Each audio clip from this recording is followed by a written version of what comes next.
Why can some e-commerce brands increase their meta ad spend and see more sales, while others increase their spend and don't see a noticeable impact? I'm Rory. I've been helping e-commerce brands scale with meta ads for over 12 years. In this video, I'm going to show you how I read meta ads data to determine if the ads are driving new demand, how much of the spend is going to new users versus engaged users versus existing users, what a healthy ratio for growth is in terms of your spend, and what to do if, as you increase spend, you're not actually spending on more new users.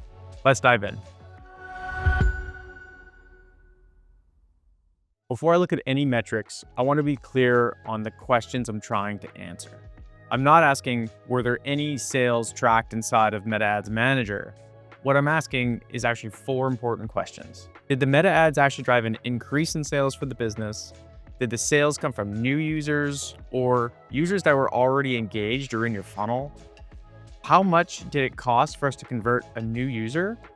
And then lastly, if I increase spend, will I reach more new users?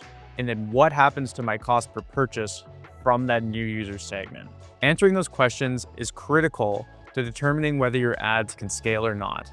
Because if your ads are not reaching new users, you can exhaust the pool of users that are already engaged in your business. And if you're not converting new users at a reasonable cost, then it may not be worth it for you to actually spend more. And lastly, if you turn up your ad spend and your costs just rise, the current picture of what you're seeing might change as you scale your account. And that's important to know how that behaves. Now, those questions might sound simple, but it can actually be quite difficult to brands to figure this out. What we're beginning to dive into is the world of attribution.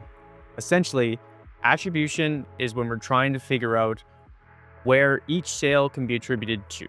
For example, if you've got purchases coming in from existing users, email, organic traffic, or branded search, it's important to know where they're coming from and what drove those purchases. The meta ads algorithm is very good at showing ads to users who are likely to purchase from you. And that's great, but the platform is really good at taking credit for all of your purchases, even if those purchasers were primarily driven by other sources. Attribution can be easy at a lower scale and actually get more difficult as you scale up. Many 7, 8, and 9-figure brands spend a lot of time and resources on trying to figure out their attribution. And in this video, we're going to try and keep things as simple as possible, looking at just within the meta ads dashboard and avoiding more pricey apps like Triple Whale and Northbeam that do third-party attribution, and using Google Analytics and Shopify Analytics. While those platforms are great and we do use them at bigger scale, it can be helpful just to look at meta ads itself. You can get a lot of data from meta ads if you look at it correctly and set up your ad account correctly. To start, we're going to look in the meta ads manager to see if your audience segments are set up correctly. You can check by selecting a date range where there was spend and then using the breakdowns to see if your segments are working. Here's what an actual account looks like. I've got the last 30 days of data here. I know I've been spending in that range. When we look at the last 30 days, we can see in total, there was $66,471 spent with a 5.36 ROAS. That looks great on a surface level, but we can dive in deeper and use this breakdown function to see our audience segments. When we're looking at this data, we can see that new audiences have spent 49.7K, engaged audiences have spent 16.6. Now this ad account set up for scale and growth, it's spending, roughly 70% of its budget on new users, with the rest of the spend going to the remarketing users. That's a healthy ratio, in my opinion. This brand in particular is excluding their existing customers for their own reasons. I won't get into that. They mainly just want to be targeting new users. Now, meta ads doesn't come out of the box with this setup. You have to do some work to get this going. So if your meta ads account, when you click breakdown, looks more like this, where you have uncategorized data and unknown, and you don't have anything in your new users, existing users, or engaged audiences, it's because you haven't set them up yet. So if you haven't set them up, I'm going to show you quickly right now. If you have already set them up, then just jump to the next section. If you haven't set up your audiences already, then follow these steps. First, we're going to go to the audience section of Meta Ads. You can come in, click all tools, and go to audiences. Once you're in here, we need to set up the audiences that we can then put into the audience segment section. So to start, let's start with your engaged users. So I like to include anyone who's already been on the website or anyone who's already engaging with your Facebook profile or Instagram profile. So we'll actually need to set up 3 separate audiences for the engaged users. So first we'll create a custom audience. Come into website. This will be for anyone who's using your site. So we'll say just all visitors. The widest range you can use is 180 days. So I'd recommend using that. And we'll call this, we'll just call this all visitors website 180 days. Great. We'll create the audience. Next, create audience, go to custom audience, and we're going to use Instagram account. Click next. This is anyone who's engaged with this professional account. You can use 365 days here. It's a lot longer because the data is in the app versus on your website. And we'll call this IG engagers 365 days. Create audience. We're going to create a third audience for your Facebook page. And that looks good. People who engage with the page. And we'll say Facebook engagers 365. Great. So we've created the 3 different audiences that we're going to classify as the engaged audience list. Then we'll jump in and we'll create the audience for the existing customers. So for the existing customers, I like to make at least 2 different audiences. So for existing purchasers, we'll use your pixel data in the first audience. So we'll say website, and we'll say purchase, use 180 days. Audience name, we'll call this purchasers 180 days. Create audience, done. And for the second audience of existing purchasers, I recommend using your customer data either directly from Shopify. You can just go into Shopify, export your data, and then re-import your data into Meta Ads. I'll show you how to do that here. So come in and use custom audience. We're going to use customer list, click next. And it's best to download their template and fill it in. You'll see it's a CSV. They essentially just want you to map your email and phone numbers for each of your customers. And I would do all-time customers for this, but just note that if you're uploading your list, it won't update automatically. That's what the pixel list is for, which at least covers you for 180 days. And as long as you're re-uploading your list manually within 180 days, you'll have full coverage. The best thing to do for existing customers is to actually create an audience directly from your email marketing software. For example, Klaviyo has a great integration with Meta, and you can just push automatically all purchasers directly into Meta Ads. And then next, to set up the segments so you can see the breakdowns in Ads Manager, you'll come into advertising settings and then look for audience segments. This UI changes all the time, so if it looks different from you, that's no problem, you'll find it. Come in to the audience segment section, come into engaged audience, add your list that we just set up. So again, because this is a brand new account with a brand new site, only the all visitors list is populated right now, but the IG engagers and Instagram engagers will show up shortly. For your account, if you have engagers on Facebook and Instagram, likely the list will already be populated, so just add them in.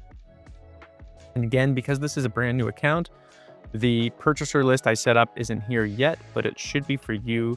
If not, just wait a little bit until you get some purchasers and then add that list in. And then hit confirm. And then once these settings are confirm and set up, you should then see the breakdown. Note, it may take you a little bit of time because when you add these segments in, Meta won't update your data retroactively. You'll have to wait for new data to come through. So you may need to wait a few weeks. If that's the case, save and bookmark this video and then come back to it when you have more data, and we'll dive into the next section. Now, here's an example of an account that I'm managing that's focused on growth. In the last 30 days, they've spent $66,471. And of that, 49,789, which is about 75% of their budget, is going to new users, with about 25% of their budget going to engaged audiences. That's a healthy ratio for a company that's growth focused. Healthy ratios will look different depending on your brand and your goals, but generally anywhere from 60% to 90 or even up to 100% of your budget should be on new users. Now that's the main goal of your ads. The rest of your budget, 10% to 40%, should be on engaged users. These are people that have come into the brand either from an ad or another source organically. They haven't purchased yet and they need a little bit more support to get down the funnel to purchase. This might mean seeing more ads, learning more about your product, or just getting some social proof. And we've got some videos on how to make creative for that we'll link in the description below. And then a few percentages of your budget should go to existing audiences if you've got a reason for customers to come back. Say you've got a new product dropping, you've got a limited edition, or some important announcement that'll bring them back. Now for this account, you can see the return on ad spend for new audiences is less than their total return on ad spend. That's okay for them because this 4.59 return on ad spend is profitable for them. They're happy with that. So we've been working on increasing spend. Every few days, as we increase spend, I'm checking on these ratios. I'm checking on the ROAS for each of the segments to make sure that it's still within their target range. Now, a couple things to watch out for. If you're increasing spend and your percentage of sales on new users, so you could either look at it in terms of your amount spent or your impressions, if those amounts are actually becoming smaller and you're spending more on engaged users or existing users, you may want to make some changes so that you can actually scale overall. Again, keep an eye on your total ROAS, but just know that if you're doing efforts, like you have a sale, for example, and existing customers are coming through, that might inflate your total ROAS number, but it's not actually driving incremental purchases on your site. So if you have an issue with that and you're not targeting enough new users, here's two things you can do. The first one, and this is my recommendation, is to separate your campaigns or ad sets so that some are targeting new users and some are specifically targeting engaged users or existing users. Now, depending on how much you're spending, if you're not spending that much, you may want a more simplified account structure. And if you're spending a lot, you can actually afford to have more campaigns and still train them all past learning. But that's the easiest way to segment it, have control over how much you're spending on each audience segment. For example, you would have a lot more budget on new users and a lot smaller budget on your existing customers or engaged users because you can saturate them quite quickly and drive your frequencies up. And the second is if you have just one campaign live and you just want to keep things as simple as possible, you can actually just add fresh ads to that campaign. Ideally, you're making the ads so that they look different than your current ads and they're going to reach new users. That alone can help move the needle to get more new user spend. You can test attribution settings. For example, in your ad set, you can actually, if you're coming into this, you can, as long as you're using your website with a purchase objective, so your performance goal is to maximize your value of conversions, you can use Meta's incremental attribution model. So instead of standard, which just says we want as many purchases as possible, it doesn't take into account whether they're existing users or engaged users. You can use incremental, which actually optimizes your delivery for incremental purchases. Now, this doesn't necessarily say new users, so it's worth a test. It works better on accounts that have a lot more data. If you have limited data and you're spending under, say, $5,000 a month, then it might not work. But it's a tool in your toolkit. And then lastly, you can exclude just portions of those lists. So if you remember when we created the engaged users, we said anyone who's been engaging with our profile in the last 365 days, you can shorten that. Or you could say anyone who's been on the site just in the last 30 days is an engaged user, and leave out anyone who hasn't been on your site in more than 30 days and just exclude that list. Again, you're just looking to make some changes and just kind of testing and nudging the account along while keeping a close eye on these differences to see how it's behaving as you increase spend. I'll be making additional videos on some of these more granular settings and more theory-focused videos on why some media buyers say you need to have lots of campaigns and some say you need to have fewer campaigns, some even saying one campaign is best these days. I'll explain why, giving arguments for each of those camps. So stay tuned, and if you like the content, be sure to like and subscribe. Keep growing. Until next time.